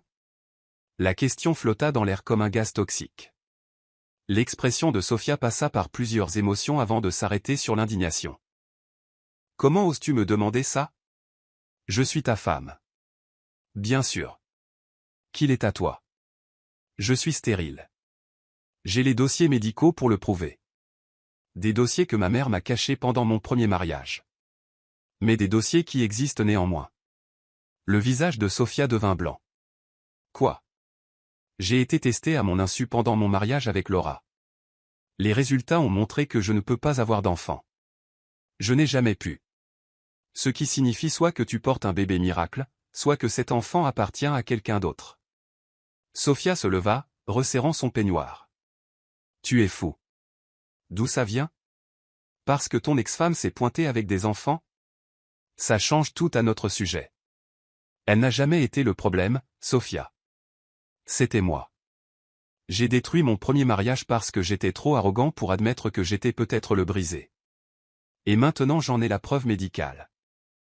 Tu n'es pas brisé. Si, je le suis. Les tests le prouvent. Ma mère le savait et me l'a caché parce qu'elle se souciait plus de la réputation de la famille que de la vérité. Sophia reculait vers la porte, son expression passant du défi au calcul. Même si tu ne peux pas avoir d'enfant naturellement, il y a d'autres moyens. Peut-être que le bébé est à toi grâce à un miracle médical. Ou peut-être que tu couches avec Lucas et que tu es tombée enceinte de lui. Peut-être que tu as décidé que tu voulais l'argent des Carter. Et que peu importait de qui tu portais l'enfant. C'est une chose terrible de m'accuser de ça. Alors prouve-moi que j'ai tort. Fais un test de paternité. Le visage de Sophia se durcit. Je ne ferai rien de tel, je ne me laisserai pas insulter comme ça dans ma propre maison. Ce n'est pas ta maison. C'est la mienne. Et si cet enfant n'est pas le mien, tu partiras sans rien. Ils se regardèrent fixement. Et Evan vit leur mariage pour ce qu'il était vraiment. Une transaction qui avait mal tourné. Une performance qui avait manqué de public. Un mensonge en train d'être exposé. Je veux le divorce, dit soudain Sophia. Pas avant de savoir de qui tu portes l'enfant. Je ne resterai pas ici pour être accusé. Tu peux partir quand tu veux. Mais si tu pars avant que nous déterminions la paternité, tu n'auras rien. Le contrat de mariage est très clair sur l'infidélité. Le visage de Sophia était un masque de fureur. Tu es un monstre. Je suis un imbécile qui a épousé la mauvaise femme 2 fois. Mais j'apprends. Elle attrapa son téléphone et sortit en trombe. Evan l'entendit passer des appels depuis la chambre d'amis. Probablement en appelant Lucas. Evan s'assit lourdement et prit sa tête dans ses mains. Son second mariage s'effondrait. Tout comme le premier. Mais cette fois, il ne pouvait pas blâmer sa femme d'être brisée. Cette fois, le brisé, c'était clairement lui. Il pensa à Laura. À la famille qu'elle avait construite. Aux 4 enfants qui prouvaient qu'elle n'avait jamais été stérile. Au bonheur qu'il avait vu dans ses yeux. Il avait jeté sa seule chance d'avoir quelque chose de réel. Il avait détruit une femme qui ne le méritait pas. Et pourquoi? Pour découvrir qu'il était l'échec depuis le début. Son téléphone sonna. Son avocat. Nous devons nous voir demain. J'ai des informations que vous devez entendre. À propos de quoi? À propos de votre femme et du photographe. L'enquêteur que j'ai engagé a enfin terminé son rapport. Donc Evan n'avait pas été paranoïaque. Il y avait des preuves. Envoyez-moi le rapport. Vous êtes sûr? Ce n'est pas agréable. J'en suis sûr. J'ai besoin de connaître la vérité. Peu importe à quel point elle est laide. Il raccrocha et attendit l'email. Quand il arriva, il l'ouvrit avec des mains tremblantes. Le rapport de l'enquêteur était détaillé et accablant. Des photos de Sophia et Lucas entrant dans des hôtels ensemble. Des reçus de cartes de crédit pour des dîners romantiques quand Evan était absent. Des messages textes pleins de langage intime et de planification autour de l'emploi du temps d'Evan. La chronologie de la liaison remontait à loin. Commençant bien avant que Sophia n'annonce sa grossesse. Le pire était le message vers la fin. Un SMS de Sophia à Lucas, il ne saura jamais. Le bébé aura son nom et son argent. Nous devons juste être prudents jusqu'à sa naissance. Evan lut les mots encore et encore. Mais aucune méprise n'était possible. Sophia était tombée enceinte délibérément de Lucas. Avait prévu de faire passer l'enfant pour celui d'Evan. L'avait épousé spécifiquement pour son argent. Il était un imbécile. Un imbécile aveugle et arrogant qui avait rejeté une femme sincère pour épouser une femme qui ne le voyait que comme un compte en banque. L'ironie était suffocante. Il avait traité Laura de stérile alors que c'était lui l'infertile. Il avait divorcé d'elle pour ne pas lui avoir donné d'enfant alors qu'il était incapable de lui en donner en premier lieu. Et maintenant, il était marié à une femme qui portait le bébé d'un autre homme. Evan se leva et se dirigea vers la fenêtre, regardant les terrains du domaine qui lui semblaient soudain une prison. Tout ce qu'il avait construit. Tout ce pourquoi il s'était sacrifié. Tout cela était creux. Il avait la richesse sans le bonheur. Le statut sans le respect. Un mariage sans amour. Et quelque part en ville, Laura bordait 4 enfants dans leur lit, embrassant un mari qu'il aimait vraiment, vivant la vie qui aurait dû être la sienne s'il n'avait pas été trop brisé pour la mériter. Le lendemain matin amena la confrontation. Evan appela son avocat. Examina les preuves. Et se prépara pour la conversation qui mettrait fin à son second mariage aussi spectaculairement qu'il avait mis fin au premier. Sophia descendit tard, habillée avec soin. Elle s'arrêta en voyant Evan à la table de la salle à manger avec des dossiers étalés devant lui. « Il faut qu'on parle. J'ai des projets. Annule-les. Assieds-toi. » Elle s'assit. Son expression gardée. Evan fit glisser le rapport de l'enquêteur sur la table. Sophia le prit. Feuilleta quelques pages. Et son visage devint pâle. « Où as-tu eu ça? D'où penses-tu? J'ai engagé quelqu'un pour te suivre. Il s'avère que mon instinct était bon. Tu couches avec Lucas. Le bébé est de lui. Pas de moi. » Sophia posa soigneusement le rapport. « Evan, je peux expliquer. » Il n'y a rien à expliquer. Les preuves sont claires. Tu es tombée enceinte de ton photographe. Tu avais prévu de faire passer l'enfant pour le mien. Et tu pensais que je ne le découvrirais jamais. Ce n'est pas si simple. C'est exactement aussi simple. Tu m'as épousé pour l'argent. Tu ne m'as jamais aimé. Tu as menti depuis le jour où nous nous sommes rencontrés. L'expression de Sophia passa de défensive à calculatrice. Très bien. Tu veux la vérité? Oui. Je t'ai épousé pour l'argent. Oui. Le bébé est de Lucas. Mais tu ne m'as pas épousé par amour non plus, n'est-ce pas? Tu m'as épousé pour remplacer la femme que tu as jetée. Tu voulais quelqu'un qui soit beau à ton bras et qui puisse te donner les enfants qu'elle ne pouvait pas, nous sommes tous les deux coupables de nous être utilisés. Les mots le blessèrent car ils étaient en partie vrais. Evan avait épousé Sophia pour des raisons superficielles. L'avait choisie sur l'apparence plutôt que sur la substance. Avait répété chaque erreur qu'il avait faite avec Laura. La différence, c'est que je n'ai pas commis d'adultère. Je n'ai pas essayé de te piéger pour que tu élèves l'enfant d'un autre homme. Non. Tu as juste détruit ta première femme parce qu'elle était stérile alors que c'était toi l'infertile depuis le début. Au moins, je ne t'ai menti qu'à toi. Tu lui as menti à elle. Et à toi-même. L'accusation atterrit comme un coup physique. Sophia se leva, rassemblant le rapport et sa dignité. Je vais faire mes valises et partir. Je suppose que tu vas demander le divorce. Déjà demandé ce matin. Tu n'auras rien. Le contrat de mariage était très clair sur l'infidélité. Je me fiche de ton argent maintenant. Je préfère être pauvre avec Lucas que riche avec toi. Elle sortit, ses talons claquant sur le sol en marbre, et Evan resta seul dans la salle à manger de son immense manoir vide, comprenant avec une clarté parfaite qu'il avait perdu tout ce qui comptait, tout en gagnant tout ce qui n'avait aucune importance. Son téléphone vibra avec un message de son avocat. Les papiers du divorce avaient été déposés. Elle a signé sans contester. Vous êtes libre. Libre. Le mot aurait dû apporter du soulagement. Au lieu de cela, il semblait confirmer son échec. Il était libre d'être seul dans cette maison froide. Libre de continuer à vivre une vie sans sens. Libre de comprendre qu'il avait jeté sa seule chance de bonheur. Evan regarda autour de lui dans la salle à manger les meubles coûteux. Les peintures. Le lustre qui coûtait plus cher que la voiture de la plupart des gens. Tout cela n'avait aucun sens. Tout cela n'était que des choses, et les choses ne pouvaient pas vous aimer en retour, ne pouvaient pas pardonner vos erreurs. Il pensa à Laura une dernière fois, à la femme qui avait tourné le dos à toute cette richesse et avait trouvé quelque chose d'infiniment plus précieux, aux 4 enfants qui prouvaient que chaque mensonge qu'il s'était raconté était faux, et Evan Carter s'assit dans son manoir rempli de tout ce que l'argent pouvait acheter, et comprit qu'il était l'homme le plus pauvre du monde. Chapitre 10, la vérité qui détruit des mondes. L'effondrement fut rapide une fois qu'il eut commencé. Sophia quitta le manoir en quelques jours, emménageant avec Lucas et publiant des déclarations soigneusement formulées sur les réseaux sociaux. L'avocat d'Evan géra le divorce avec une efficacité impitoyable, et bientôt, la seconde Madame Carter fut effacée de sa vie. Mais cette fois, Evan ne put échapper au murmure. Cette fois, la société qui avait célébré son mariage se retourna contre lui. Les gens parlaient. Ils parlaient toujours. 2 mariages ratés. L'homme doit être le problème. Tu as entendu? Il est stérile. C'est pour ça que la première femme est partie.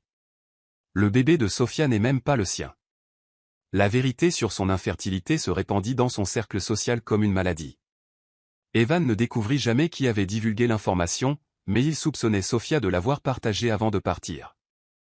Les mêmes personnes qui avaient plaint Laura plaignaient maintenant Evan, et l'ironie n'échappait à personne. La tromperie de sa mère fut également révélée.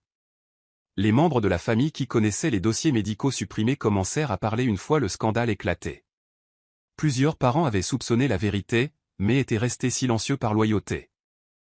Ils l'avaient laissé détruire son mariage avec Laura plutôt que de défier la matriarche de la famille. Elle voulait seulement te protéger, dit faiblement son cousin. Elle pensait que si les gens savaient, cela nuirait à la réputation de la famille. Alors elle m'a laissé détruire une femme innocente à la place. Son cousin n'eut pas de réponse. Evan essaya de se plonger dans le travail, mais même là, il ne trouva aucun refuge. Les associés qu'il avait autrefois respectés le regardaient maintenant avec un mépris à peine dissimulé. Ses échecs personnels étaient devenus de notoriété publique. Il se retrouvait seul dans le manoir plus souvent qu'à son tour. Le silence qu'il avait autrefois dérangé lui semblait maintenant suffocant. Il se promenait dans des pièces qui résonnaient de vide et se demandait comment il avait pu un jour penser que cette maison valait la peine d'être possédée. Le point de rupture arriva lors d'un dîner de famille. Son jeune frère insista pour l'organiser. C'était censé être une démonstration d'unité familiale, mais le soutien fut la dernière chose qu'Evan reçut. Ils étaient à mi-chemin du repas quand son cousin, enhardi par le vin, fit un commentaire sur la situation d'Evan comme étant malheureuse, mais finalement de sa propre faute. Evan laissa passer. Puis son oncle mentionna que Laura avait toujours été douce et quel dommage c'était qu'Evan l'ait si maltraitée. Evan serra les dents. Mais quand la femme de son frère dit « Au moins Laura a trouvé le bonheur avec ce charpentier et leurs 4 enfants », quelque chose à l'intérieur d'Evan se brisa. 4 enfants qui auraient dû être les miens. 4 enfants qu'elle était parfaitement capable d'avoir. Sauf que j'ai détruit notre mariage avant qu'elle en ait eu la chance. La table devint silencieuse. Les tests se sont trompés sur elle. Elle n'a jamais été stérile. C'était moi. Je le suis. Ma mère le savait et me l'a caché. Elle m'a convaincu de blâmer Laura, plutôt que d'admettre que le problème pouvait venir de la précieuse lignée Carter. Son frère essaya d'interrompre. Evan, peut-être devrions-nous en discuter en privé. Non. Tout le monde ici connaissait la vérité ou la soupçonnait. Vous m'avez tous laissé détruire cette femme sur la base d'un mensonge.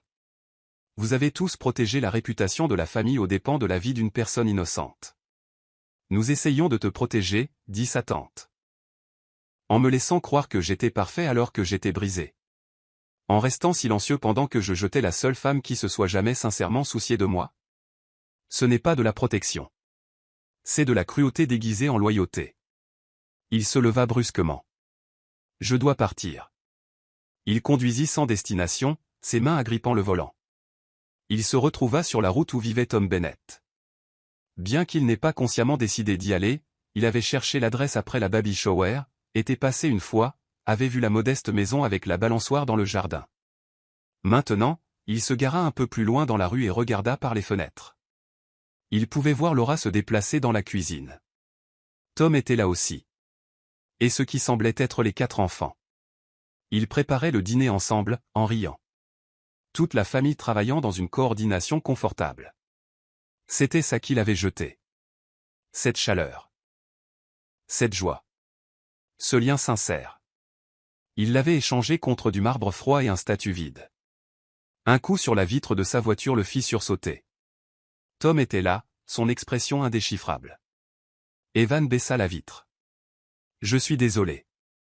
Je ne devrais pas être ici. Non, tu ne devrais pas. Mais puisque tu es là, tu ferais aussi bien d'entrer. Laura a vu ta voiture. Elle veut te parler. Je ne pense pas que ce soit une bonne idée. Je ne pense pas que tu aies beaucoup de bonnes idées. Mais elle te le propose, alors tu devrais accepter. Evan suivit Tom dans l'allée, se sentant comme un homme marchant vers sa propre exécution. À l'intérieur, la maison était tout ce que le manoir Carter n'était pas. Petite, chaleureuse, pleine de vie et de bruit, et de preuves que des gens y vivaient réellement. Laura le rencontra à la porte. « Bonjour, Evan. Je suis désolé. Je n'aurais pas dû venir ici. Ce n'est rien. Entre. Les enfants sont en train de dîner. Mais nous pouvons parler dans le salon. » Elle le conduisit dans une pièce confortable avec des meubles qui semblaient faits à la main. Par l'embrasure de la porte, il pouvait voir les 4 enfants à la table de la cuisine. Tous parlant en même temps tandis que Tom supervisait. « J'ai entendu pour Sophia, » dit Laura en s'asseyant. « Je suis désolé. »« Pourquoi serais-tu désolé ?» Elle m'utilisait. « Je le mérite. Personne ne mérite d'être trahi comme ça. Pas même toi. » La gentillesse dans sa voix était presque insupportable. « J'ai eu tort sur toute la ligne. Tu n'as jamais été stérile. J'étais infertile depuis le début. Ma mère le savait et me l'a caché. J'ai détruit notre mariage sur la base d'un mensonge. Je sais. La sœur de Tom a encore des contacts dans le milieu médical. Elle a entendu parler de ta situation après la baby shower. Elle me l'a dit. Et tu n'es pas en colère ? Laura réfléchit. J'ai été en colère pendant longtemps.